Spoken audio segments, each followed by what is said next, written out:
केदारनाथ को क्यों कहते हैं जागृत महादेव? 2 मिनट का यह वृतांत आपके रोंगटे खड़े हो जाएंगे। एक बार एक शिव भक्त अपने गांव से केदारनाथ धाम की यात्रा पर निकला। पहले यातायात की सुविधाएं तो थी नहीं, वह पैदल ही निकल पड़ा। रास्ते में जो भी मिलता केदारनाथ का मार्ग पूछ लेता। मन में भगवान शिव का ध्यान करता रहता। चलते चलते उसको महीनों बीत गए। आखिरकार एक दिन वह केदार धाम पहुंच ही गया। केदारनाथ में मंदिर के द्वार 6 महीने खुलते हैं और 6 महीने बंद रहते हैं।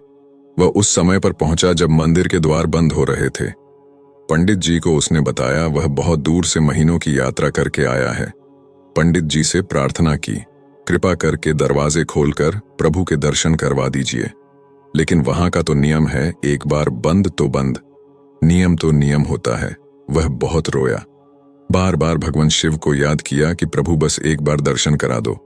वह प्रार्थना कर रहा था सभी से, लेकिन किसी ने भी नहीं सुनी। पंडित जी बोले, अब यहाँ 6 महीने बाद आना। 6 महीने बाद यहाँ के दरवाजे खुलेंगे। यहाँ 6 महीने बर्फ और ठंड पड़ती है। और सभी जन वहां से चले गए। वह वहीं पर रोता रहा। रोते रोते रात होने लगी, चारों तरफ अंधेरा हो गया।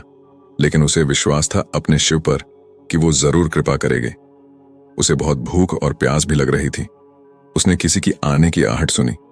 देखा, एक सन्यासी बाबा उसकी ओर आ रहा है। वह सन्यासी बाबा उसके पास आया और पास में बैठ गया। पूछा, बेटा कहां से आए हो? उसने सारा हाल सुना दिया और बोला, मेरा आना यहां पर व्यर्थ हो गया बाबा जी। बाबा जी ने उसे समझाया और खाना भी दिया। और फिर बहुत देर तक बाबा उससे बातें करते रहे। बाबा जी को उस पर दया आ गई। वह बोले, बेटा मुझे लगता है सुबह मंदिर जरूर खुलेगा, तुम दर्शन जरूर करोगे।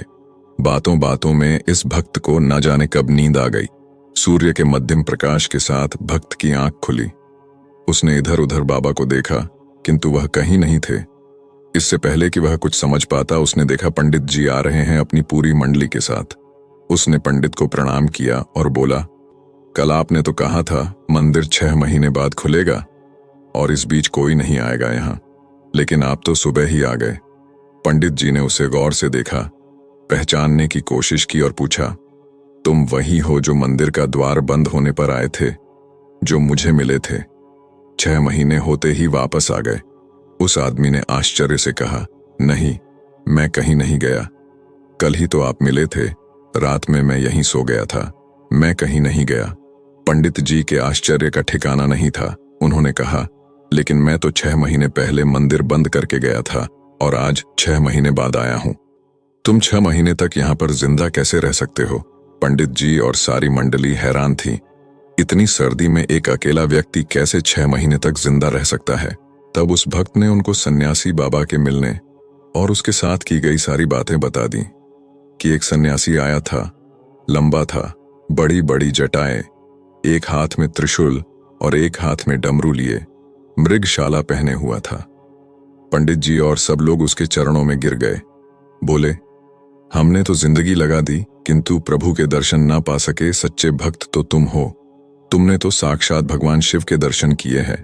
उन्होंने ही अपनी योग माया से तुम्हारे 6 महीने को एक रात में परिवर्तित कर दिया, कालखंड को छोटा कर दिया। यह सब तुम्हारे पवित्र मन, तुम्हारी श्रद्धा और विश्वास के कारण ही हुआ है। आपकी भक्ति को प्रणाम।